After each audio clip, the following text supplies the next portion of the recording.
Hello అండి. మేమైతే పండగకైతే ఊరెళ్తున్నామనమాట. ఎందుకంటే సద్దుల బతుకమ్మ ఉంది కదా! సో, మమ్మీ వాళ్ళ ఇంటికైతే వెళ్తున్నాం. టిఫిన్ కోసం అయితే ఇక్కడ వెయిట్ చేశామనమాట.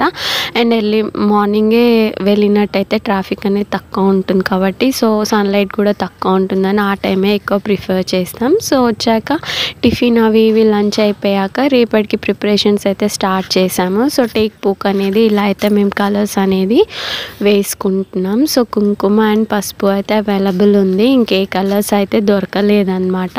అండ్ కుంకుమ పసుపుతో అయితే రెడ్ అండ్ ఎల్లో కలర్స్ అయితే ఇంట్లోనే న్యాచురల్గా ఉంటుందని అయితే ప్రిపేర్ అయితే చేసుకున్నాం అనమాట. సో, డ్రై అయితే రేపటికి చాలా బాగుంటాయి. టేకు పువ్వు అండ్ బంతి పువ్వు, చామంతి పువ్వు అన్నీ అయితే అమ్మ తెచ్చేసుకుంది అనమాట. సో, తంగేడు పువ్వు అండ్ ఇవన్నీ కూడా మేము బతుకమ్మ చేయడానికైతే తెచ్చుకున్న ఫ్లవర్స్ అండి. సో, మీరు మీ బతుకమ్మని ఎలా ప్రిపేర్ చేశారో కమెంట్ సెక్షన్లో షేర్ చేయండి. సో, మొత్తానికైతే ఫైనల్గా మా బతుకమ్మ అయితే ప్రిపేర్ అయిపోయింది.